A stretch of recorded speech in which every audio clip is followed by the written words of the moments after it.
এই বাংলার জমিনে কৃষক, প্রবাসী আর গার্মেন্টস শ্রমিকরাই হচ্ছে সবচেয়ে অবহেলিত জাতি হিসেবে পরিচিত।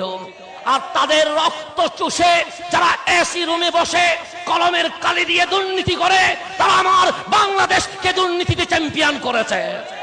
তাই আজ এই শ্রমিকরা তাদের অধিকার আদায়ের জন্য অমুক বাপ অমুক তন্ত্রের কাছে গিয়ে চেয়েছে, কিন্তু অধিকার খুঁজে পায় নাই।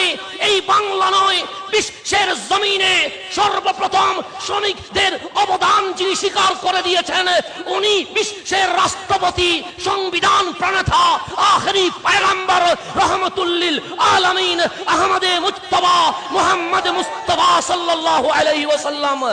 উপস্থিত আপনাদেরকে জানাই মহান মে দিবসের শুভেচ্ছা।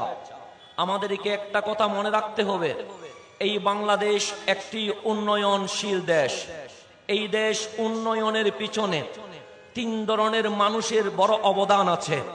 এক নাম্বার, এই বাংলাদেশ উন্নয়নের পিছনে কৃষকের অবদান এক নম্বরে রয়ে যায়। কৃষকরা চাষ করে বলে আমরা খাইতে পারি। দুই নাম্বার, বাংলাদেশ উন্নয়নের পিছনে শ্রমিকদের অবদান অস্বীকার করার কোনো সুযোগ নাই।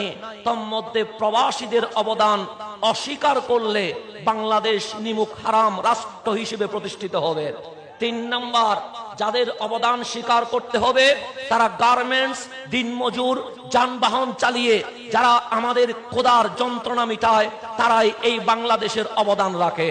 এই তিন ধরনের মানুষের কারণে আজ সোনার বাংলাদেশের পথে হাঁটি হাঁটি পা পা করে এগিয়ে যাচ্ছে। কিন্তু এই বাংলার জমিনে কৃষক, প্রবাসী আর গার্মেন্টস শ্রমিকরাই হচ্ছে সবচেয়ে অবহেলিত জাতি হিসেবে পরিচিত। আর তাদের রক্ত চুষে যারা এসি রুমে বসে কলমের কালি দিয়ে দুর্নীতি করে, তারা আমার বাংলাদেশকে দুর্নীতিতে চ্যাম্পিয়ন করেছে। তাই আজ এই শ্রমিকরা তাদের অধিকার আদায়ের জন্য অমুক বাপ অমুক তন্ত্রের কাছে গিয়ে চেয়েছে, কিন্তু অধিকার খুঁজে পায় নাই। এই বাংলা নয়, বিশ্বের জমিনে সর্বপ্রথম শ্রমিকদের অবদান যিনি স্বীকার করে দিয়েছেন, উনি বিশ্বের রাষ্ট্রপতি, সংবিধান প্রণেতা, আখেরি পয়গম্বর রহমতুল্লিল আলামিন আহমদে মুজতবা মুহাম্মদ মুস্তাফা সাল্লাল্লাহু আলাইহি ওয়াসাল্লাম। তাই আজ আমরা বাংলার আপামর শ্রমিকদের প্রতি অনুরোধ করব, যদি আপনাদের অবদান, আজ কৃষক তার অধিকার পাচ্ছে না, আজ প্রবাসী বিমানবন্দরে অপমানিত হচ্ছে, আজ বাংলার খেটে খাওয়া মানুষ রাস্তায় রক্তগুলো এমনিতে বিলিয়ে দিচ্ছে।